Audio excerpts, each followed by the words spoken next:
Bapa, terima kasih di atas anugerah-Mu. Bapa, terima kasih di atas belas kasihan-Mu. Bapa, terima kasih di atas pengampunan kasih-Mu yang begitu besar, selamatkanku.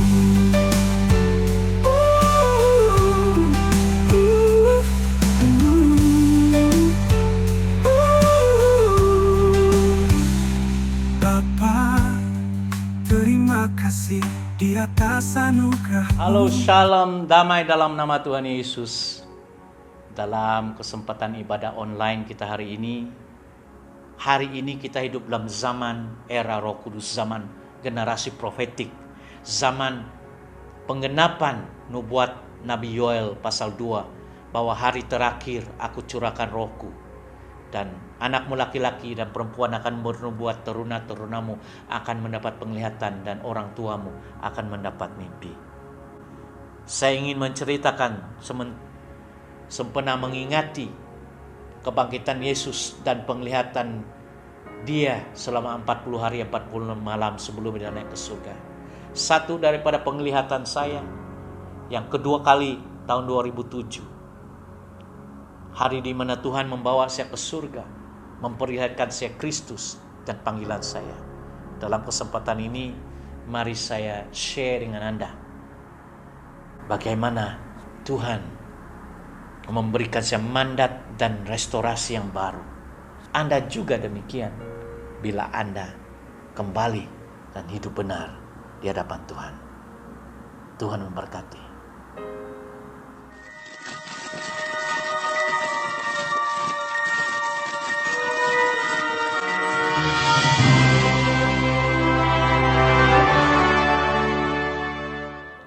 Mari saya bawa saudara kepada penglihatan yang saya terima pada tanggal bulan Mei 9, 2007. Sebelum itu, saya ingin membawa satu pernyataan Yesus di dalam kitab Lukas bab yang ke-22 ayat 29. Tuhan Yesus berbicara kepada murid-muridnya, kepada rasul-rasulnya. Dia berkata, dan aku menentukan hak-hak kerajaan bagimu, sama seperti Bapakku menentukannya bagiku, bahwa kamu akan makan dan minum semeja dengan aku di dalam kerajaanku, dan kamu akan duduk di atas takhta untuk menghakimi ke-12 suku Israel. Demikianlah amanat Kristus kepada 12 rasul-rasul ini, hakim. Dan kepada murid-muridnya dikatakan dalam ayat 30 ini, kamu akan duduk di atas takhta untuk menghakimi ke-12 suku Israel. Nah, murid-murid Tuhan ini, rasul-rasul ini telah diberikan kuasa di dalam kerajaan Kristus. Mereka bakal menghakimi. Mereka adalah hakim-hakim yang dipilih oleh Tuhan untuk menghakimi ke-12 suku Israel. Saya bukan salah seorang daripada hakim untuk menghakimi ke-12 suku Israel. Tetapi, tahukah Anda, di dalam kerajaan Yesus ini ada juga hakim-hakim yang dilantik oleh Yesus untuk menghakimi orang-orang yang bukan orang Israel, yang bukan ke-12 orang Israel. Tahukah kamu? Paulus menyatakan ini di dalam tulisannya di Korintus. Dikatakan, tidak tahukah kamu bahwa orang-orang kudus akan menghakimi dunia? Tidak tahukah kamu bahwa kita akan menghakimi para malaikat-malaikat? Jadi Tuhan mengangkat hakim ini. Tetapi Tuhan berikan saya mandat baru. Apa yang dipanggil pemulihan. Tuhan senantiasa memberikan reformasi. Tuhan akan memulihkan umatnya. Karena Dia memilih kita sejak dari kandungan ibu. Entah kenapa saya memiliki hati yang lembut, hati bersifat keibuan, hati yang penuh belas kasihan, hati yang susah saya nyatakan, tapi itu perubahan terjadi. Dan di dalam masa-masa inilah Tuhan memberikan saya mandat baru. Tanggal Mei 9, 2007. Malam itu saya tidur seperti biasa. Tetapi saya rasa tengah malam, tiba-tiba saya merasa kehangatan di dalam kamar itu dan roh saya cepat dia akan naik. Ini adalah penglihatannya. Dan saya melihat itu adalah kuasa Roh Kudus mengangkat roh saya, entah dengan tubuh atau di luar tubuh saya tidak tahu. Tapi Dia mengangkat saya naik ke atas begitu cepat. Dan tiba-tiba saya lihat diri saya didudukkan di satu tempat. Saya duduk di sebuah kerusi seperti ini, dan ada meja seperti ini. Dan saya duduk di sini, dan meja ini adalah panjang 4 segi, dan kebetulan saya duduk di sebelah paling tepi ini, sebelah kanan. Dan meja yang saya lihat ini diliputi oleh kain putih. Dan panjang dari kanan ke kiri, saya tidak dapat melihat ujung sana, tapi meja ini amat panjang. Dan oh, puji nama Tuhan Yesus, haleluya. Saya dalam keadaan sadar melihat sekitar dewan besar arena ini. Dan ketika saya menoleh ke sebelah kiri saya, ada beberapa individu tertentu yang sedang duduk di sebelah kiri saya, di kursi panjang, di meja panjang ini, duduk jauh di sana, tapi saya tidak mengenal mereka. Semua mereka berpakaian jubah. Dan juga di depan saya melihat mereka duduk semeja dengan saya. Besar meja ini, putih. Lebih kurang mungkin meja ini sebesar 2-3 kaki lebar. Tetapi saya duduk di sebelah ujung sebelah kanan. Dan hanya ada satu pribadi, satu orang yang saya kenal. Sebab saya memang hormati dia sebagai seorang nabi sewaktu dia melayani. Yang kebetulan duduk di depan saya, di sebelah kiri ujung, dan saya di ujung kanan.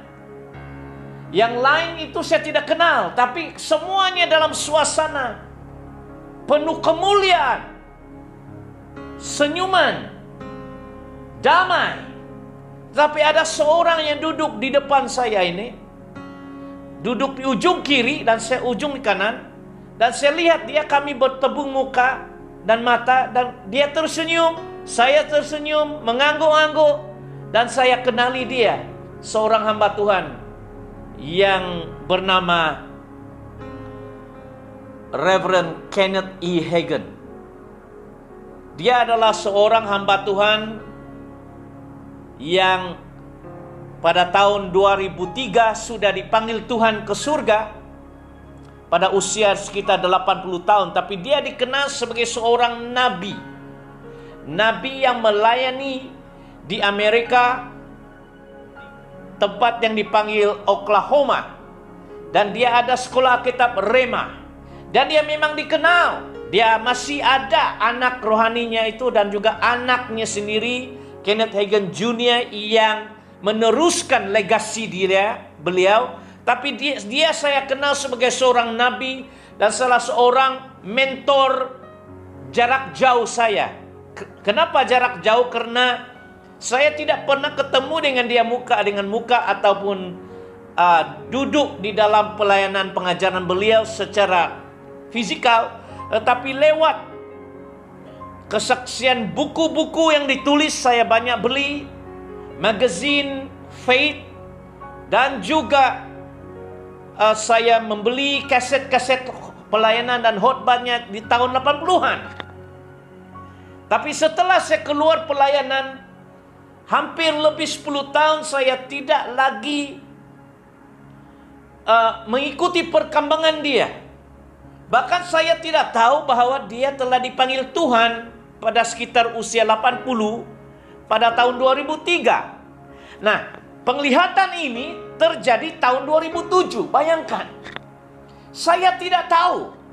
Setelah saya mendapat penglihatan ini tahun 2007, barulah saya mau bolak-balik mau melihat apa yang telah terjadi pada pendeta Nabi Tuhan ini, Kenneth E. Hagin. Dan rupanya Tuhan sudah memanggil dia pada tahun 2003. Jadi di situ saya lihat dia memakai seperti jas warna biru dan sekitar usia 50 tahun, dan dia tersenyum dengan damai.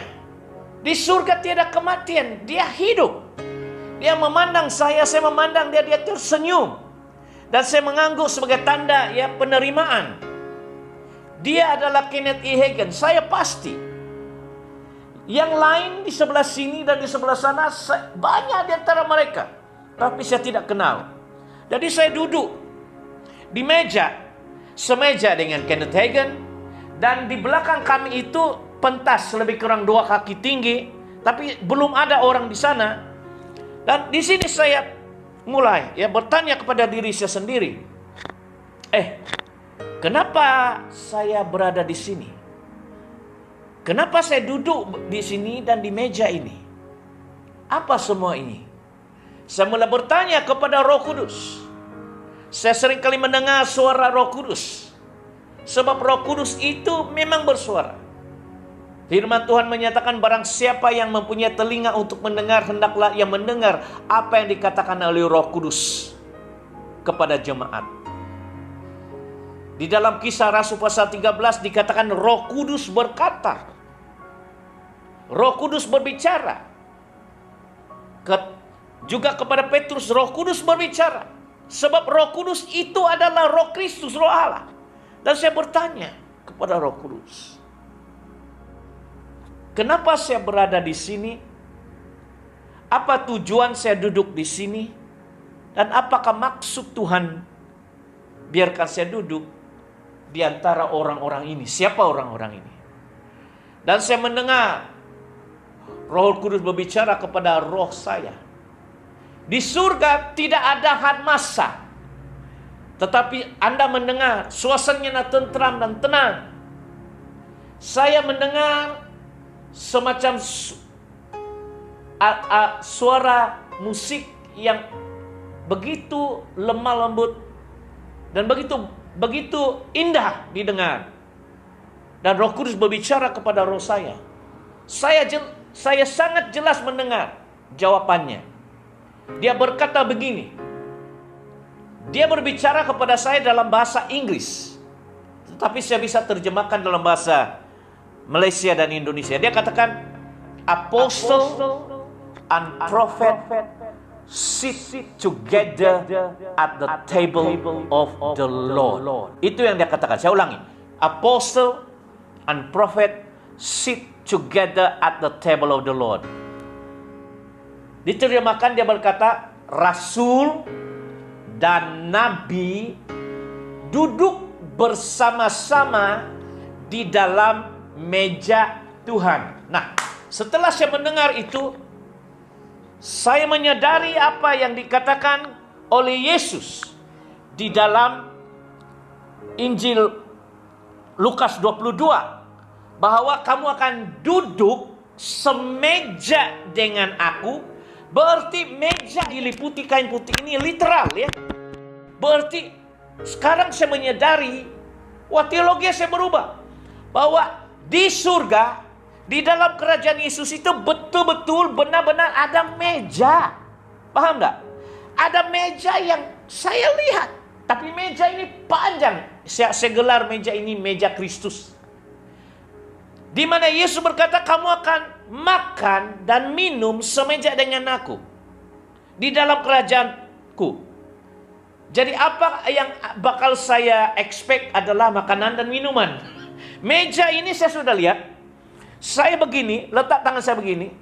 Dan ada orang duduk semeja dengan saya. Tapi saya tidak lihat Yesus. Tapi itu adalah meja di surga. Jadi mari saya beritahu. Kalau saudara mempelajari teologi hermeneutics, ilmu menterjemah itu, harus saudara dengan hikmat Roh Kudus. Sebab ada yang simbolik, tapi ada yang literal. Nah, dalam Lukas 22:29 ini, saya lihat meja ini, saya sentuh. Meja itu betul-betul literal, dan kursi yang saya duduk seperti kayak kursi kayu. Ya, tetapi disalut dengan seperti emas. Dan meja ini yang dimasukkan Yesus dalam Lukas 22 ini panjang loh, panjang. Dan diliputi oleh kain putih. Jadi semuanya warna putih di situ. Dan berkilauan begitu, bercahaya begitu. Dan ketika Roh Kudus menyatakan Rasul dan Nabi duduk semeja di meja Tuhan, saya menyadari apa yang dimaksudkan oleh Rasul Paulus dalam kitab Efesus. Dia katakan didirikan di atas dasar para nabi dan para rasul, built under the foundation of the apostle and prophet. Dan lepas itu Roh Kudus menunjukkan saya kepada Kenneth Hagin. Dan dia bertanya dalam roh, siapa dia? Dan saya katakan dia nabi. Saya tahu dia adalah seorang nabi, seer prophet. Itu tiada keraguan saya, karena saya mengikuti dia selama bertahun-tahun, hampir 10 tahun. Dia bahkan mentor jarak jauh. Karena lewat tulisannya, lewat videonya, saya dapat kaset-kasetnya. Itu saya katakan dia adalah mentor saya, mentor rohani saya secara jarak jauh. Dan ketika Roh Kudus menanyakan siapa dia, dia adalah nabi. Jadi Roh Kudus bertanya pada saya, jadi siapa kamu? Nah, di situ saya mendapat jawaban. Rasul dan nabi duduk semeja. Jadi dia ini nabi, jadi saya ini diangkat sebagai rasul. Sebab rasul dan nabi duduk semeja. Makan mereka berjalan bersama-sama mendirikan pelayanan itu, dasarnya itu didasari rasul-rasul. Tetapi satu hal yang saudara perlu tahu, dalam pelajaran teologi saya tentang apostolik, kerasulan dan profetik, ada level ya. Dalam rasul itu ada jenis level yang dipanggil apostolon, rasul apostolon, dan ada level dia rasul apostolos, dan satu lagi rasul apostolois. Jadi ada 3. Nabi juga adalah nabi yang dipanggil nabik. Dan level kedua adalah nabi yang dipanggil koze, dan yang paling atas adalah nabi yang dipanggil dalam golongan ra'ah. Nabi, koze, dan ra'ah. Rasul pun apostolon, apostolos, dan apostolois. Jadi ada tingkat kerasulan itu. Saya berada dalam tingkat yang tinggi ini karena Tuhan benarkan saya berada di surga untuk pertama kalinya. Saya tidak kisah ramai orang. Hamba-hamba Tuhan yang berkata saya telah dibawa masuk ke dalam neraka, saya diperlihatkan neraka. Tapi minta maaf, dalam hidup saya hampir 40 tahun melayani Tuhan, tidak pernah Yesus membawa saya masuk neraka. Hanya satu kali ini Tuhan membawa saya ke surga. Dan surga ini amat luas. Bahkan Tuhan tempatkan saya di satu tempat di surga ini, di dalam dewan yang besar, arena yang besar. Dan saya mendapat jawaban. Dan Roh Kudus berbicara dengan jelas. 2007, bulan Mei 9, adalah fulfillment kegenapan panggilan saya ke level sebagai seorang apostol atau pelayan apostolik, kerasulan. Saya bukan rasul 12 anak domba. Rasul 12 anak domba itu tidak ada wujud lagi. Tapi saya adalah merupakan rasul Tuhan yang diutus kepada bangsa-bangsa bukan Yahudi, di Asia, di Afrika. Dan ternyata setelah 2007, pada 2010, Tuhan mulai mengutus saya ke negara Pakistan dan Bangladesh dan ke Asia memberitakan Injil. Sebab rasul itu, satu daripada atribusi rasul adalah dia adalah utusan khas. Special messenger, itu maksud dia apostle. Yang diutus, membawa mandat daripada pengutus. Dengan satu mandat yang khas. Dengan tugas-tugas yang khas, semacam special envoy. Itulah maksud apostle atau rasul. Dia diberikan mandat khas daripada pengutus, yaitu Yesus Kristus, untuk pergi ke sebuah tempat atau daerah atau ke sebuah kawasan untuk menyatakan mandat dan visi dan misi apostolik itu. Dan saya beritahu satu daripada mandat Tuhan mengutus saya sebagai rasulnya adalah untuk mengajar umat Tuhan tentang pekerjaan Roh Kudus, pelayanan Roh Kudus, dan bagaimana kita berjalan dengan Roh Kudus. Sebab pengajaran ini amat perlu. Pengajaran teologi yang dipanggil pneumatology dalam teologi sistematika. Jadi saya dari tahun 2007 mengarang buku tentang Roh Kudus. Seperti ini salah satu buku yang sekarang, Holy Ghost, Holy Spirit, Paraclete. Ini semua karena hikmat Roh Kudus. 200 muka surat Anda dapat memiliki dalam bentuk e-book bahasa Inggris. Ya, saya menjadi seorang pneumatologis, seorang yang pakar dalam hal mengajar tentang doktrin Roh Kudus, pneumatologi. Karena itulah mandat apostolik saya. Kalau seseorang mengaku seorang rasul, harus engkau tanya, apakah mandat saudara? Apa tugas-tugas khas yang diberikan oleh Roh Kudus kepada Anda sebagai rasul? Saya berani menyatakan sebagai rasul Tuhan, Rasul Yesus Kristus, mandat saya adalah untuk mengajar tentang Roh Kudus kepada seluruh jemaat Tuhan, untuk mempersiapkan bagaimana bekerja dengan Roh Kudus untuk akhir zaman ini, untuk tuaian jiwa-jiwa. Saya berjalan dalam roh sepanjang hidup saya. Dan puji Tuhan, disitulah terjadi panggilan. Panggilan ini bukan karena sijil ordinasi daripada gereja dinominasi bahwa Anda ditabiskan sebagai rasul, sebagai apostol sekarang oleh bishop atau archbishop. Saya diurapi menjadi rasul Tuhan di surga.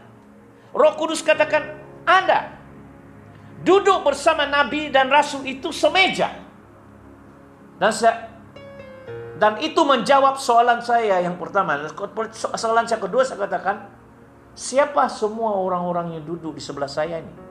Saya lihat di kiri jauh, semeja dengan saya ini jauh. Mereka dulu berpakai jubah, berkilauan, berglori.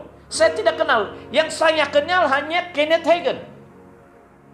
Kenapa ini meja? Dan di sini kita melihat kuncinya di dalam ayat yang ke-30. Bukan hanya mereka makan dan minum semeja, mereka adalah kumpulan yang telah diurapi dan dipilih menjadi hakim. Dalam perjanjian lama ada kitab yang dipanggil hakim. Ya, Raja Salomo adalah seorang hakim yang memberikan penghakiman sesuai dengan firman Tuhan. Dia dapat memutuskan ini yang benar, ini yang salah, karena dia adalah seorang ahli dalam hukum. Hukum Taurat, hukum Injil, hukum Roh.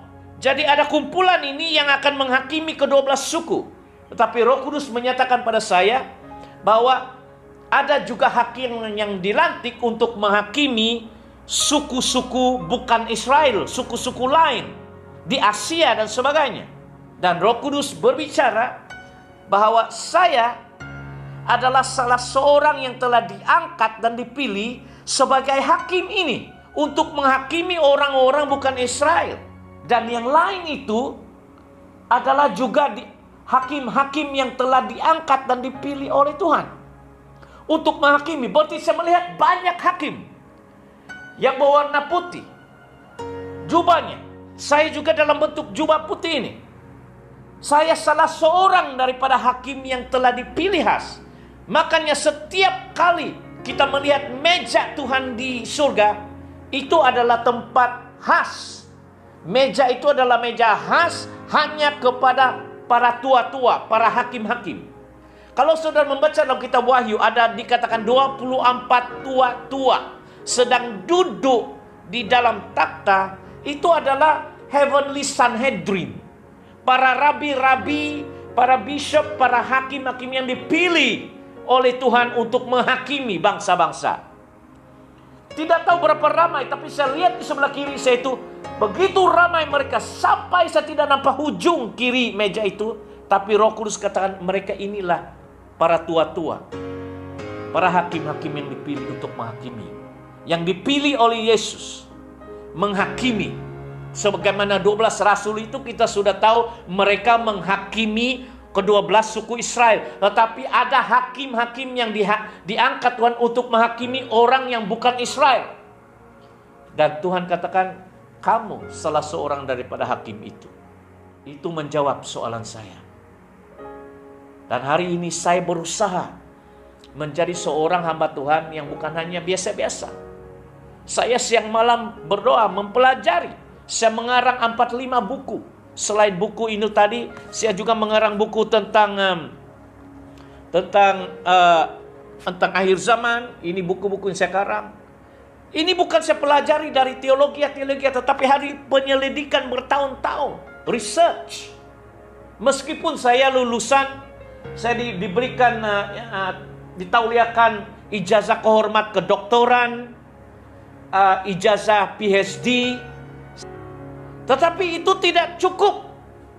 Hikmat Tuhan itu lebih hebat. Saya tidak dapat mengarang buku-buku ini karena saya pelajari sekolah teologi hari ini. Tetapi ini semua adalah wahyu daripada Roh Kudus. Saya mengarang buku-buku ini. Dan hari ini sekolah Alkitab saya, Holy Spirit Institute College, yang ada kampusnya.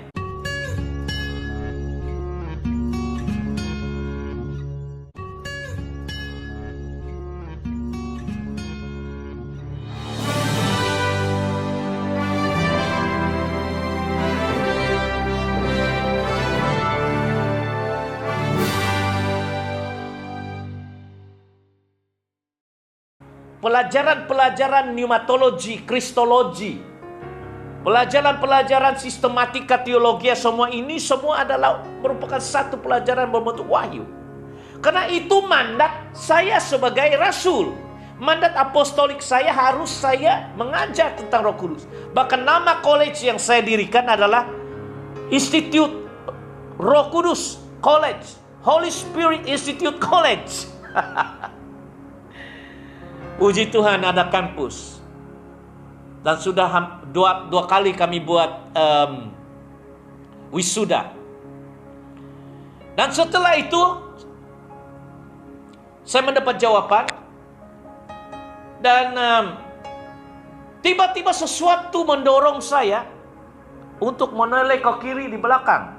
Dan tiba-tiba saudara, ketika saya menoleh di pentas itu, berdiri Yesus. Saya lihat dia dari kepala sampai ke kakinya. Dia berpakaian jubah putih. Tapi rambutnya itu seperti Wahyu pasal 1 dikatakan putih. Putih. Sampai ke sini, tapi begini, ke belakang begitu. Putih seperti bulu domba begitu. Nah, ada 1% hitam sedikit.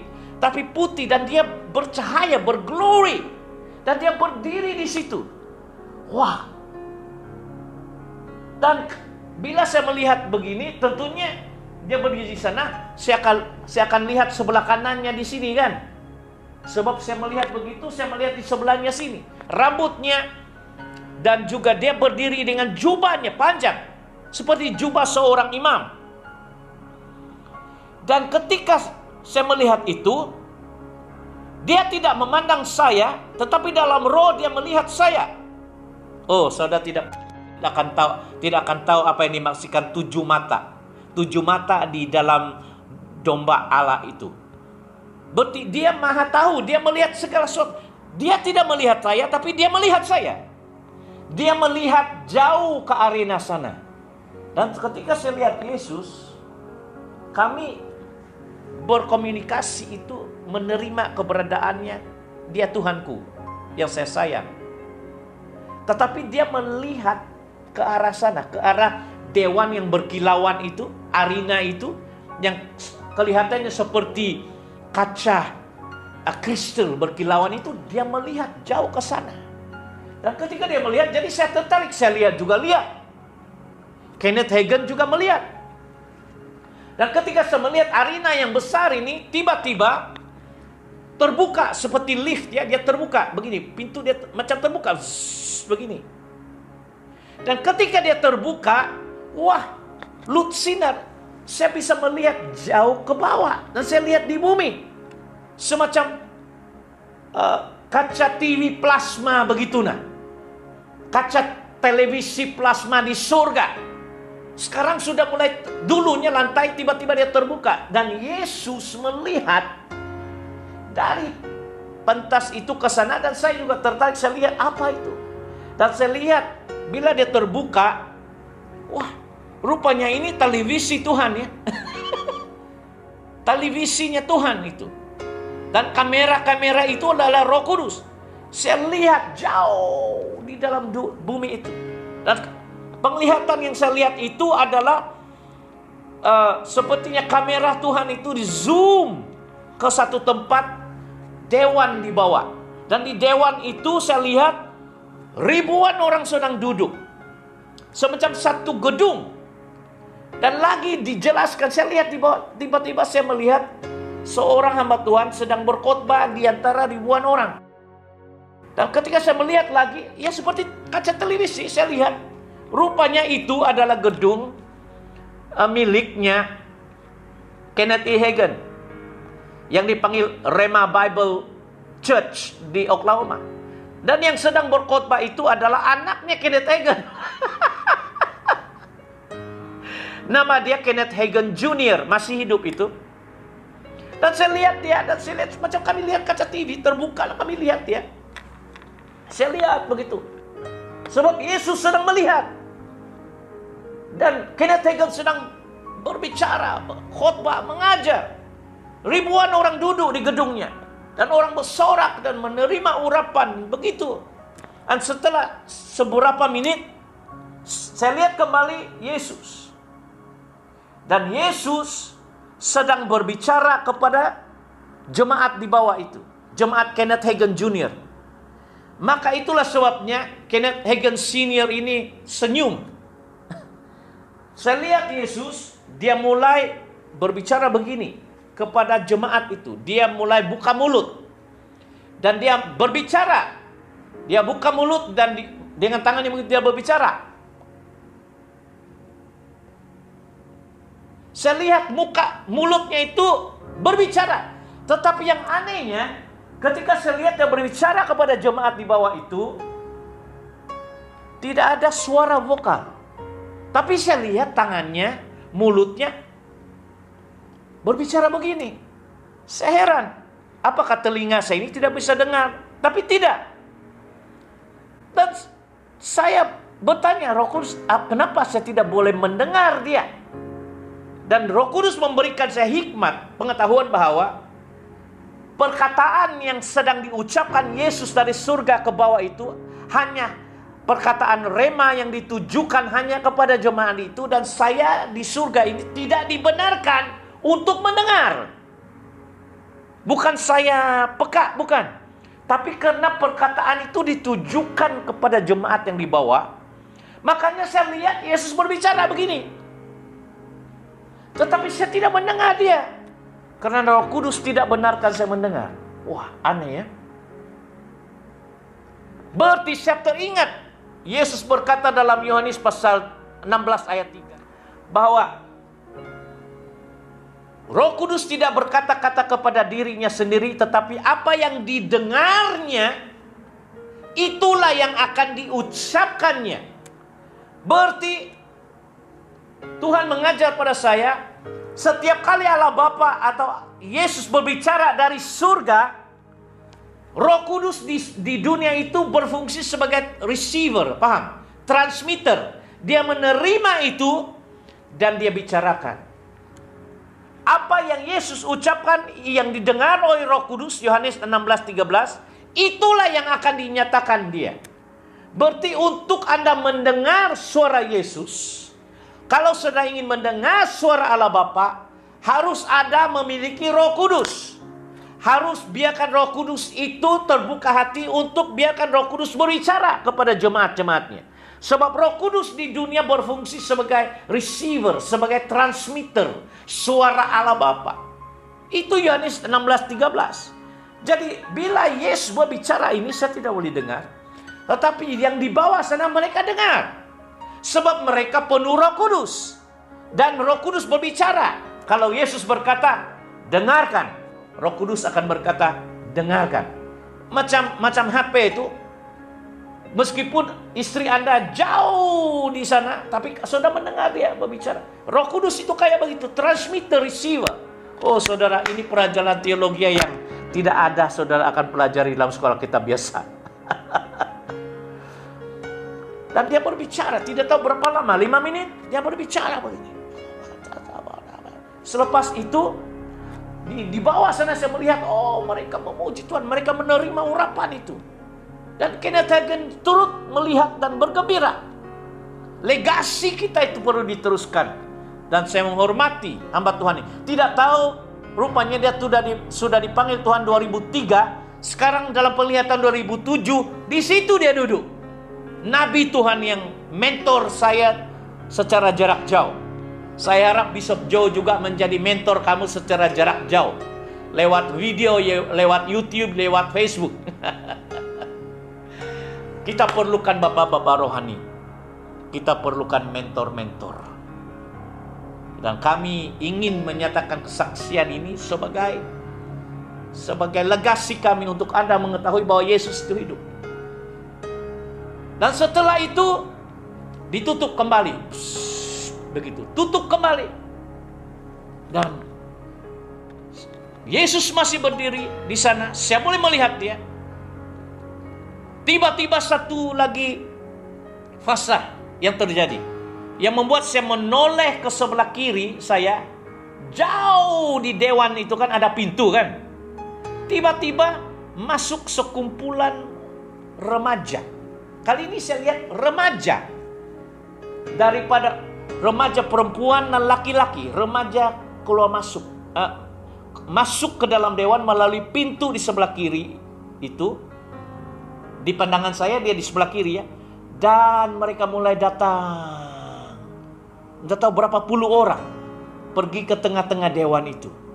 Lelaki itu berpakaian putih. Putih ya. Dan seluar hitam. Dan perempuan itu juga berpakaian putih. Dan mereka datang di tengah-tengah dewan itu. Di arena itu. Berkilauan. Dan mulai ada musik. Dari mana datang musik saya tidak tahu. Tapi saya percaya itu musik dan alunan daripada para malaikat Tuhan. Dan bila musik itu mulai berbunyi, mereka, golongan orang muda ini, ada juga selendang merah mereka ya, mulai menari dalam sinkronize ya. Oh, saya terpegun melihat, wow, di surga itu ada tarian pujian, mereka menari dengan gemalai dan begitu indah, seperti semacam satu persembahan. Dan Yesus masih melihat mereka, berdiri dan melihat mereka begitu nah. Dan saya melihat, saya katakan dalam pikiran saya itu, nanti bila saya melayani itu perlu saya dorong mereka praise and worship, itu ada tarian. Mereka menari dengan musik yang indah. Tidak tahu berapa menit, tapi begitu synchronize ya. Begitu synchronize mereka menari, laki dan perempuan. Dan selepas mereka menari, habis musik itu, mereka tersungkur. Semua tersungkur menyembah Yesus. Dan bila saya melihat mereka tersungkur, saya juga terus tersungkur. Dan saya menyembah Yesus. Saya tidak tahu berapa lama saya menyembah tersungkur di hadapan Yesus. Dan yang lain juga tersungkur menyembah Yesus. Termasuk pemuda-pemuda ini. Tidak tahu berapa lama Dan bila saya buka mata dan tengok, Yesus sudah tidak ada di sana. Yesus berbicara melalui rohnya dan perlihatkan surga dan perlihatkan dirinya untuk menyatakan pertama panggilan saya sebagai apostolik. Pelayan apostolik.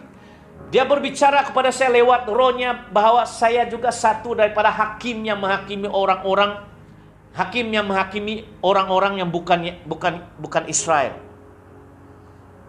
Dan juga saya diperlihatkan tentang keadaan di arena ini. Saya yakin itu di surga, tetapi di satu tempat di dewan.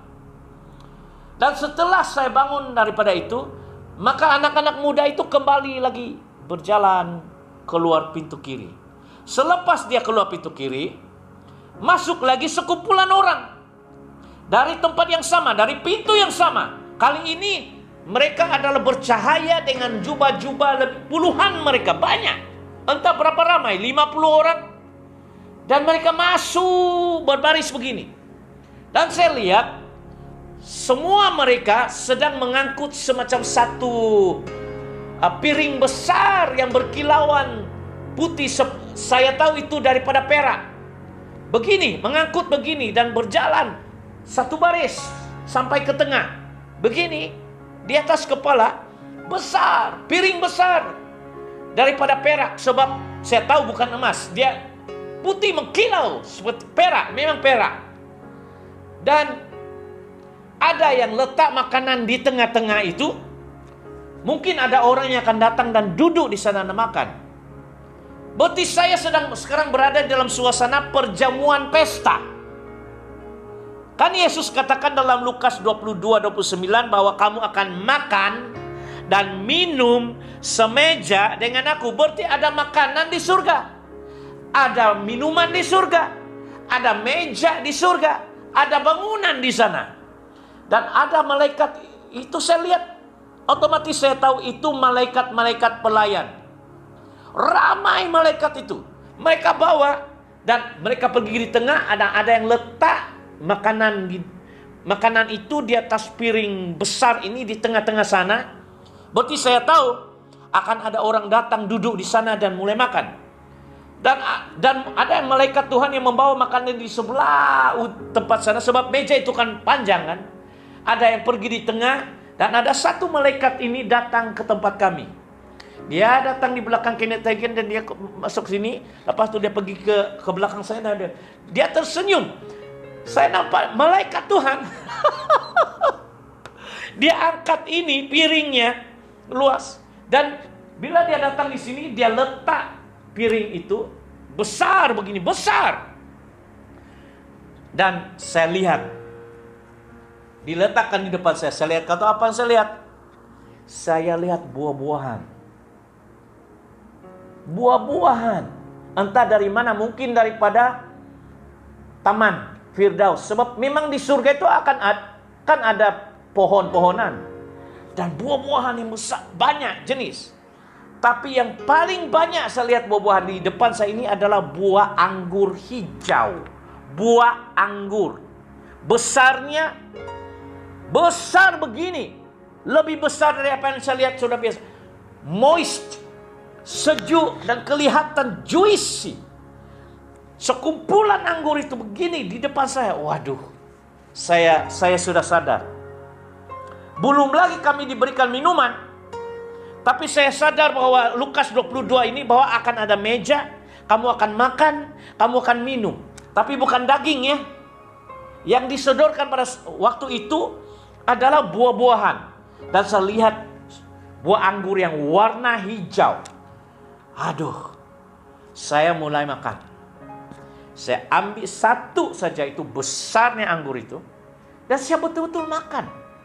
Saya buka mulut, saya makan. Dan bila saya gigit ya, dan mulai jusnya itu di dalam, begitu manis. Tidak pernah saya terasa itu di dunia manisnya anggur hijau ini. Sejuk, moist, juicy, ya, manis. Dan sekali saya makan, dia macam masuk ke seluruh ya, seluruh, seperti saya kenyang dan puas.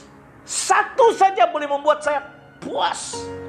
Macam saya minum anggur yang dengan jusnya yang memang lazat.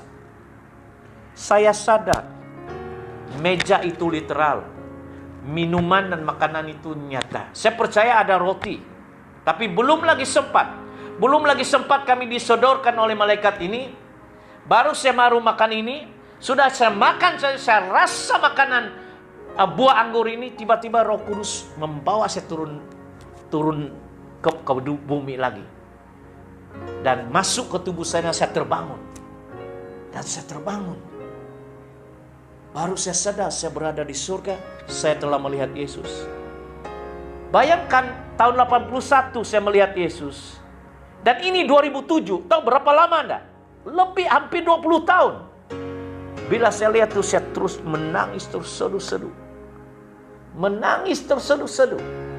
Sementara saya dibawa oleh Roh Kudus turun itu, saya mulai terseduh-seduh. Sementara saya makan anggur itu, saya sudah mulai keluar mata.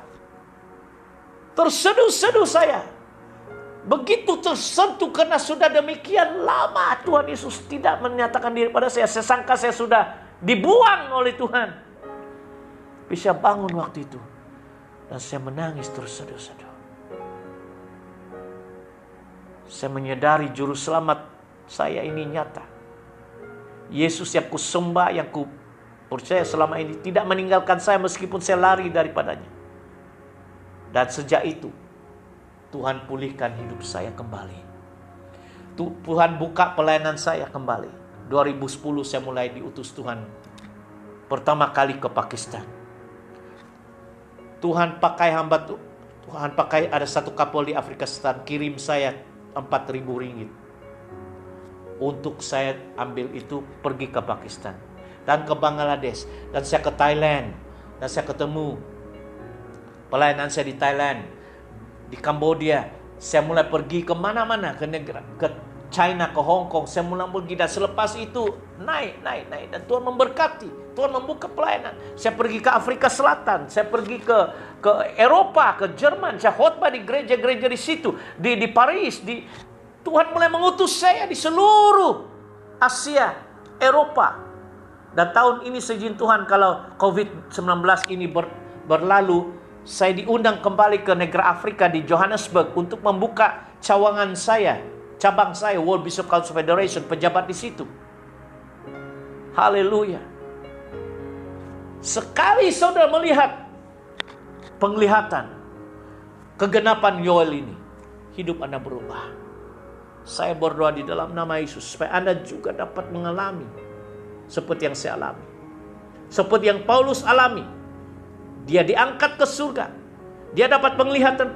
Saya berdoa di dalam nama Yesus supaya lewat kesaksian ini Anda dapat juga mengalami Anda juga dapat mengalami supernatural seperti ini. Kita hidup dalam dua dimensi, alam roh dan alam dunia. Saya tahu badan saya berada di dunia, tetapi di alam roh kita duduk bersama-sama dengan Kristus di taktanya. Dan bulan ini kali keempat saya mendapat penglihatan tentang Yesus untuk mengajar pada saya bagaimana sebenarnya yang sebenar-benarnya dia menampakkan diri selama 40 hari 40 malam. Sebagaimana dia menampakkan diri kepada muridnya selama 40 hari 40 malam. Begitulah dia tunjukkan pada saya April 17 tentang keadaannya, supaya saya boleh melihat dan menyaksikan pada saudara bahwa dia hidup, dan oleh kuasa Roh Kudusnya dia menampakkan diri kepada Anda hari ini kalau dia inginkan. Kalau Anda rindukan, kalau Anda berkata, Tuhan saya mau hidup benar, saya mau hidup kudus, saya tidak mau main-main dalam hidup saya mau melayani Engkau, saya mau betul-betul hidup suci di hadapan-Mu. Tuhan, saya mau melayani-Mu.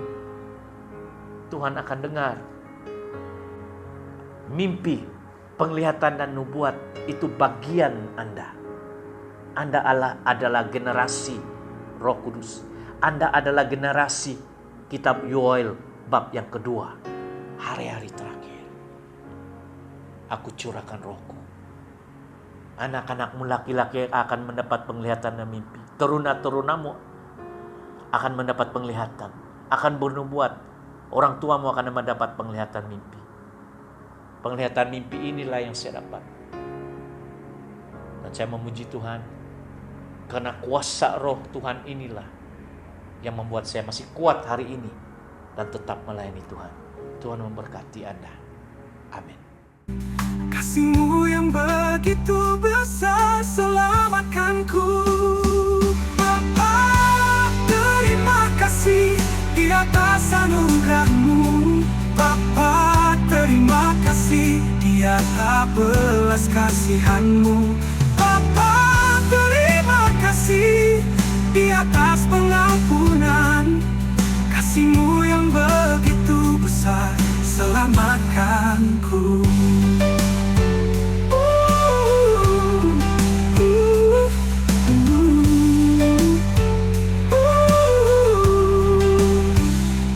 Bapa, terima kasih di atas anugerah-Mu.